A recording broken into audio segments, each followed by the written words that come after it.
Okay, so death, snakes, public speaking.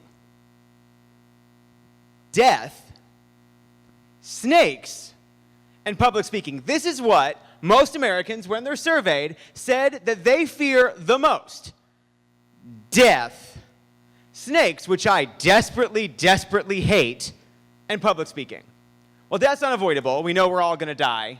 Sorry if that's a bummer for a Thursday morning, afternoonish. We are all going to die. Can't avoid that. Snakes, we might be able to avoid, right? You might say, I don't want to go swim up the Cahaba, right? The largest known concentration of certain snakes in Alabama. So you could do that on the weekends. But public speaking and presenting, well, that's unavoidable. Now, many of you are going to be in positions where for the first time, you're expected to get up and all of a sudden engage the minds of 30 to 45, and some of you might be in 100 or 150 person classrooms about the subject area that you're only beginning to study yourself. Now all of a sudden, you've got an opportunity. So unlike death or snakes, public speaking is the one thing that you can turn from a fear into an opportunity. And because I like metaphors, I always like to say, it's not about avoiding the butterflies, right? That feeling of adrenaline rushing through your body, the coarseness of the sweat as it drips down your face, the shaking of your hands as you get up in front of people. It's not about avoiding that. Instead, it's about getting those butterflies to fly into formation. So my dad used to say that it's not how you say what you say, it's how you say it. And today I'm going to talk to you a little bit about 3 things that you can do that will improve your ability to lead engaging discussions in the classroom, to generate the kind of delivery that your students will find energetic, and they'll improve your ratings, and ultimately, and most importantly, how we calm our public speaking anxiety. Now, how many of you already have prepared what you're going to do tomorrow during the teaching exercise, the teaching demonstration? How many of you are terrified? Oh, y'all are such liars. You're such liars. Some of you are like, I'm fine. No, I'm good. Yeah, I'm not like a hand raiser. And I get it, right? Y'all have been sitting here for many, many minutes, and you've heard many people talk. And I also get that I'm the person between you and lunch. So that's difficult because you're like, right, no, when is he going to stop speaking? I want cold turkey right now. But these skills will help you. So we're going to talk about 3 things today that will help you engage how you present more effectively. Well, the first thing you have to do, now many of you, when you begin to write a paper, or you begin to write a news article, if any of you have journalism experience, you begin with 5 essential questions. And these are pivotal for planning out any kind of lesson that you're going to do, any kind of classroom discussion, or if you're lucky enough and you get invited to present your research at a conference. The first thing you got to figure out is who. Who am I talking to? What do I know about my audience? For example, if you're presenting to a 100-level class of incoming freshmen about the basic principles of your specific discipline, you're going to present that pretty differently than if you are asked to present in front of a group of renowned scholars in your field. I mean, at least I hope so. Otherwise, good luck to you about week 3 when they tune you out. And all of a sudden, like, the bright, happy faces that you've come to imagine in your teaching career turns into this. Or,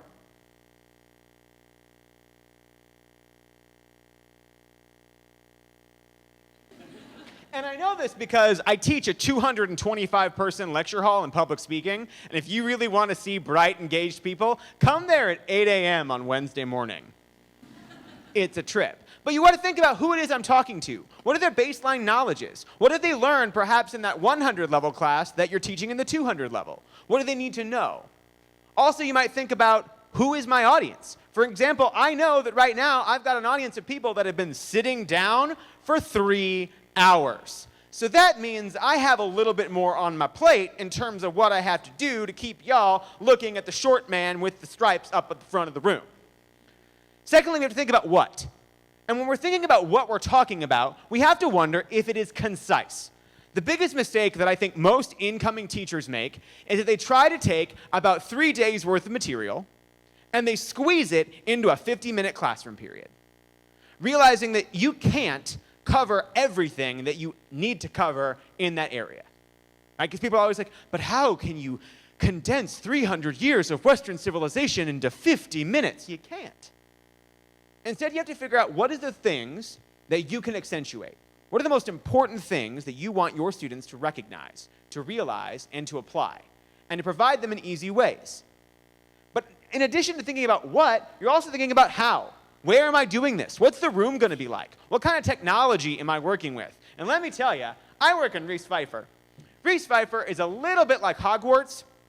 It used to be the student union, and then they added on at various points in time. So sometimes the electrical won't work, sometimes the air won't work, sometimes in the summer it's blowing 30-degree air conditioning, sometimes in the winter it's blowing 90-degree heat, and you're sweating, or you're freezing, or one of the two. Or the day that you've planned that amazing, tear-inducing PowerPoint that you spent hours working on, the internet's not going to work. It's not going to connect that. So you have to think about different ways that you're going to adopt those different strategies. Finally, you're going to think about when. What time is your class? If you're teaching early in the morning, you're going to have to be a little bit more energetic than you think. If you're teaching in the afternoon, right around 3 o'clock, physiologically we know that's when most people's blood sugars begin to dip, and they're going to tune out. If you're teaching on a Friday afternoon in the fall, you got a lot to compete with. But most importantly, and I think this is the thing that gets lost, is the why. Human beings are selfish people. We're not generally for the good of other folks. We're mostly considering, what does this matter to me? How is this relevant to me? Why should I care? Why should I stand in front of here and listen to this guy with a lisp talk to me about presenting for 35 minutes? Why should I do that? You have to identify and justify to your students why each lesson is vital to their understanding, to their careers, and to their participation in everyday modern life. Because here's the thing, most of you are spending time, energy, and a whole lot of money to pursue knowledge in your career areas. You want to learn more about this stuff. You did it for a reason. And if you can share that passion, that drive, that ambition that got you to spend 20-plus hours a week reading journal articles and studying lab reports and dissecting data sets, if you can do that, if you can share your passion with those students, then the students are going to recognize that because they have passions. They might be intimidating to you, and they might give you the look of Michaela Maroney. A little Olympics humor? No? Failure. Y'all like, I was practicing my presentation. I don't watch the Olympics. They might give you that look, but ultimately, if you can share that passion, you can move forward. So here's some tips as you prepare. The first thing you want to think about is the why. So if my purpose then is to inform people, I need to do it in somewhat of a catchy way. I need to provide what is known in our business as multi-sensory channels. And what that means, it's a college word, as you are all familiar, with providing different ways of reaching the same audience. So you might need to have a visual aid. You might also need to have an activity. You might also need to have lecture materials. If you think that you can just walk in and basically start lecturing to a group of people for 50 minutes, and that after 16 weeks of that, you're going to give them a test, and they're going to do really well on that test, you are wrong. And then you will enter into what I call the circle of sorrow, where all of the emails will come to you, and they will be filled with all of the reasons why they did so poorly. And you will have to answer all of those emails or deal with all of their parents. So don't do that. Think strategically about how you organize your semester. Think strategically about how you organize each lab. And it doesn't take a whole lot of time to roughly sketch out a little outline. And here's a tip from me to you. We tend to remember more things when we write it down by hand. So it might be useful for you to, instead of typing it out on your computer, have a little notepad and just jot down the framework for what you're going to do in class that day. Because the act of writing it down internalizes it for you and makes it more cognizant. The other thing we can do is we have to turn our knowledge into a story. There's a guy by the name of Walter Fisher who in 1984 basically said that human beings are no longer motivated by arguments. We're not motivated by, this is true for X, Y reasons. Instead, we're motivated by narrative. Stories impact people. There's a reason why one of the most popular videos on the internet today is the TED organization. Because they take complex material and they turn it into a narrative. So think through, as you are beginning to organize your material, how can I make that a story? How can I make that engaging for people? What is the beginning, middle, and end to the story that we're trying to tell? Put characters in that story. Have them interact with one another. And I'm not talking about a cheesy like puppet show, like, today we're going to talk about thermodynamics, right? Like this isn't kindergarten. But in a very real, accessible way, you can narrativize almost any subject matter and your students will engage it, and moreover, they will remember it. And that's important. Here's the biggest architecture you can have for every lesson, every presentation, every talk that you give. And it goes like this. First, you got to catch people's attention. The biggest mistake most people make when they get up to give a talk of any kind, whether it be at a conference or on the first day of class, is begin with, "Hi, my name is so-and-so, and today I'm going to talk to you about such and such." The reason why is, first of all, most people at any conference already have an agenda where your name is already listed in the program along with your title and an abstract, right? So why use the most crucial part of any presentation, of any talk, of any discussion, the beginning, on something that they already have established? Instead, do something that catches their attention. Provide them with a shocking statistic. Tell a little 30-second anecdote. Give some kind of engaging activity or question that gets people engaged. Secondly, justify your topic. Why are we talking about this today? Why is this important? And it can't just be because this will be on the test. Because it helps us solve problems. Because it allows us to understand complex issues. Because it enables us to create solutions that will thrive our society going forward. Finally, have a clear thesis. Today, I'm going to teach you about the Battle of the Bulge. It can be that simple. Finally, you want to have a preview statement. And these are the things you want to incorporate in any presentation you give. People like to know what's coming up. Also, there's a reason why almost every major religion has a trinity associated with it. People like threes. So organize your ideas and content into clearly accessible bits that you can transition between. You heard me at the beginning of this talk. Today, I'm going to talk to you about how we prepare for our speech, how we cultivate dynamic delivery, and how we calm public speaking anxiety. You know we're in the preparation phase, so you never have to wonder where I am or how long this thing is going to go on, because nothing is worse than watching a group of people drag on, and every other word is, okay, my final thing is, oops, I forgot. My final thing is, oops, I forgot. My final thing is, oops, I forgot. That's not going to enhance your credibility. You want to think about your audience. There are some great resources out there that can really help you. There are organizations that every year puts out a list of facts about incoming freshman class. And that can be really awesome or disturbing. For example, when I made a Roseanne joke last semester and no one in my class knew what that was. And then when I made a Full House reference and they also didn't know what that was. Like, I realized that my time as the funny professor is growing very slim because I'm like not on Snapchat, so I don't know all of the things. And if I did know all of the things, I wouldn't know any of the real things that I actually need to know. But it's important to keep up with, what do your students talk about? What do they care about? If you're new to this campus, a great resource is perhaps on the day that you're teaching, pick up a Crimson White. Thumb through, look at the headlines. Figure out what students are talking about and relay what you're discussing to issues that are happening on campus. They'll be more engaged. They'll be more alert, and they're able to marry their personal experience with the abstract knowledge you're trying to give them. And when that happens, that's the sweet spot, right?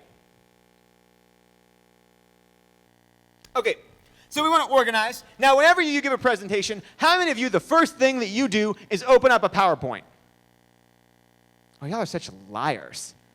Thank you. We have two brave souls that are willing to be like, yeah, I open up a PowerPoint and start writing it out. Okay, give me a little bit about what you do instead. Microsoft Word. You write out an outline. Excellent. That's exactly what you should do. Good. Y'all are smart. It's like you're getting advanced degrees or something. First thing you want to do is kind of make an outline of what you're doing. Kind of figure out where you're going and really organize your material. Ask yourself, do I have enough time to fit all this in? It's better to have a well-structured day and a conversation with a little bit of information but a lot of impact than trying to squeeze as much in as possible. Understand that students are going to recognize that it is their responsibility to be responsible for all the material. It is your responsibility to help that material come to life and to augment that in particular ways. Your job is not to stand up there and regurgitate everything you read in the textbook. Your job is to make that textbook come to life for folks. That's what's going to make you an excellent teacher. That's what's going to make you an excellent discussion leader. But it takes planning. So for example, if you're going to have a complex discussion on critical race theory in a class, for instance, you're going to need some time both before and after to set up and follow through that discussion. But you also have to recognize it has to be organized and well-maintained. You have to set up ground rules. You might set up, okay, here are the ground rules we're all going to agree on for this discussion as a class. What will we accept? What will we not accept? A great trick to doing this is to basically relinquish the power that you have as an instructor. Many of us think that we are the be-all, end-all, right? And I'm short, so I have a bit of a complex about power. So it's a lot of like, I am the authority. But yet, what happens when we relinquish that and make it more of a conversation? But still recognizing that you're the captain of that ship. You're steering it where it goes. You're connecting, and you're making connecting, and you're also setting boundaries when people cross the line. You have to be comfortable and capable to do that. So when we think about delivery, we have to avoid what I call the presentation pitfalls. Okay, so I'm going to ask for some audience participation here. I want you to take about 20 seconds, and I want you to think up the worst things you've ever seen in a presentation or a class. Okay, the worst thing you've ever seen a professor do, the worst thing that you've seen people get up and do at conferences. While you're thinking about that, I'll tell a story. I am a public speaking instructor, and I go to a communication studies conference filled with professors who teach things like rhetoric and public speaking. And let me tell you something. They are the worst presentations I have ever seen. There's something about when a bunch of people who all do the same thing get together, they all get very paranoid about themselves, and so they stand up there with their material, and they're like, today I'm going to talk to you about Aristotle and his dialogic discourse, part 1. And it's just like that for 35 minutes. It's terrible. Okay, so what are those presentation pitfalls? What are those things that you see people do that make mistakes? Yes. Right, getting up there, putting the presentation together largely the night before, and then doing one of these. Uh-huh. Yep. Okay, what else? Someone on the way? Yes. Yes. The verbal fillers, the ums, the yeahs, the likes, you knows, they creep into our conversation, and largely because it's suddenly become cool to sound like you don't know what you're talking about. Hashtag Taylor Molly. Right? Yes. Right? So making something that has nothing to do with what's happening behind you, right? So if I'm talking about Sisyphus and the myth of struggling up a mountain and I've got pictures of puppies behind me, that's cognitive dissonance. Not great. Yes. Not knowing the material, absolutely, right? Not really organizing or being confident in what you have. All right, one more. Yeah. So here's some tips as far as PowerPoints go. PowerPoint is a tool. It is not your message. It's not the lesson plan. It's a tool. It's an aid. You don't look at a hammer and say, build a house. Right? There are things that go along with it. Think about ways that maximize what you're doing, that reinforce the visuals of what's happening. Because eye contact is a powerful tool that allows people to connect with you. So, think about how you can use that. Here's a rule, 7 by 7. No more than 7 bullet points per slide. No more than 7 words per bullet. Keep it concise, keep it refreshed. Now, you could put a larger outline up on Blackboard to sort of help out with people, but you don't necessarily need to do that all the time. Now, if you've got specific definitions that you want to give, that's perfectly fine. But if we're sort of organizing the material in ways that are accessible to people, that's how we go forward. The other thing we can learn is first impressions. So how many of you think the first impressions are formed in 1 to 2 minutes? Okay? How many of you think it happens between the first 30 seconds? How many of you think it's the first between 7 and 17 seconds? How about instantaneously? Nice. The research shows it's actually all the above.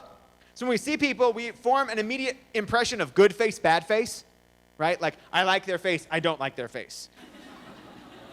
And then we move on to like their head, and then we take in the whole body, and then we actually start listening to them. But the memorable impressions happen somewhere between instantaneously and the first 2 minutes. So those first 2 minutes of your class, need to be impactful and need to be engaging. We also understand things differently. For example, we know that we remember things not as well when we hear it, but as when we hear and see them together. When we hear, see, and say together, that creates a truly organic and memorable impression about the material.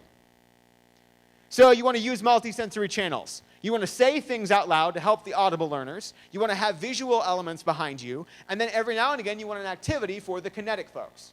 But you want to try multiple different ways of addressing the same material. And all the education students in here are like, yeah, we know that. That's like a thing. We've known that for years. But for the rest of you, it's something that we take for granted a lot. So you've got your teaching demonstration coming up.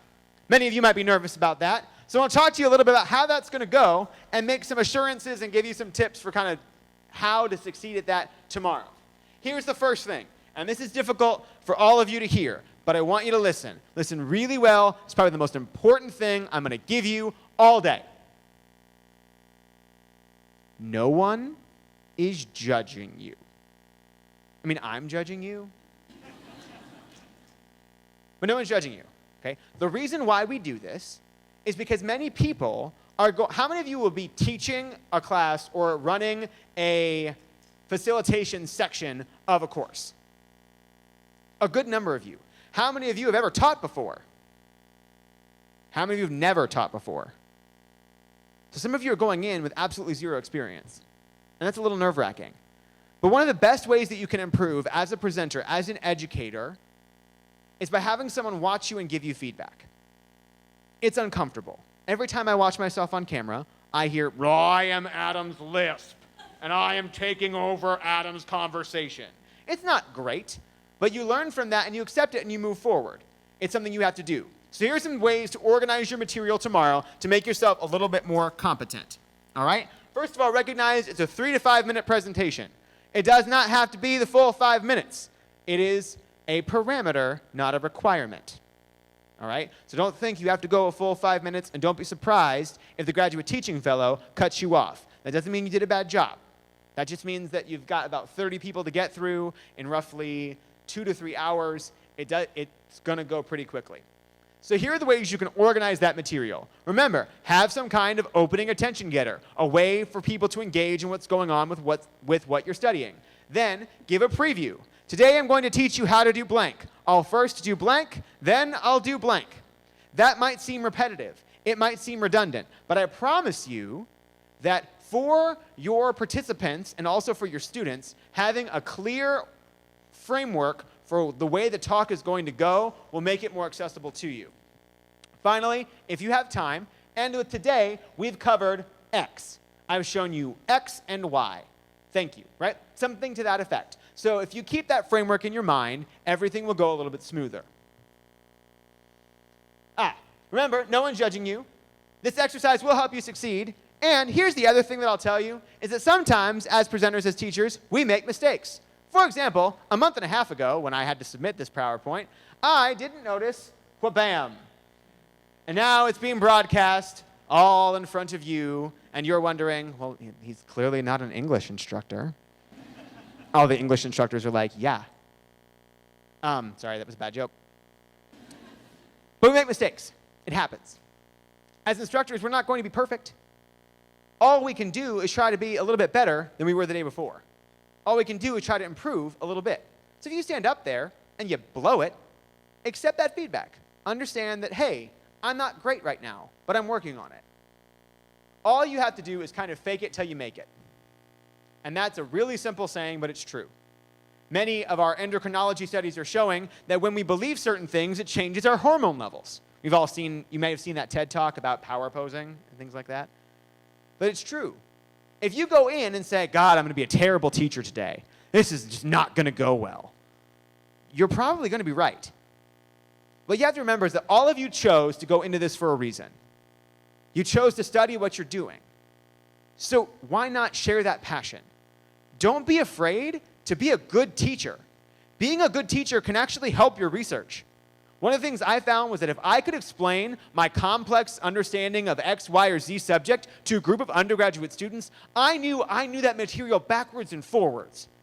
Nobody could take that knowledge away from me. So don't look at teaching like a chore. Don't look at teaching as something that is keeping you from your work. Look at teaching as this opportunity for those light bulb moments, because it's going to happen once a semester. Yes, there are going to be little cherubs.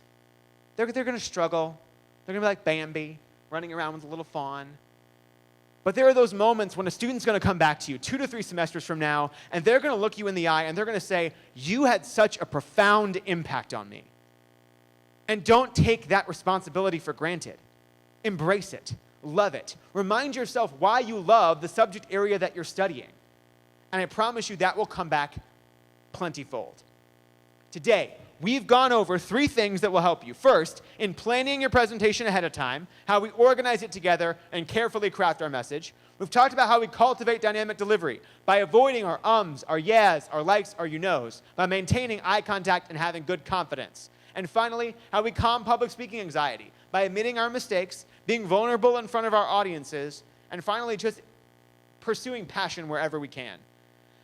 My name is Adam Brooks. I run the speaking studio at the University of Alabama, so we're a center on campus that actually will help with your presentations. So if you're standing here going, yeah, I heard you for 30 minutes, but I'm still really bad, come work with us. We have trained consultants that will stand with you and walk through your material with you. They will help cultivate that kind of delivery that people want to listen to and will help improve. So if we can help in any way, please visit us at speakingstudio.ua.edu. We're free for students, faculty, and staff, so please make sure you check us out, and you can make an appointment with us. Let me know if you have any questions, comments, or concerns. Thanks, y'all.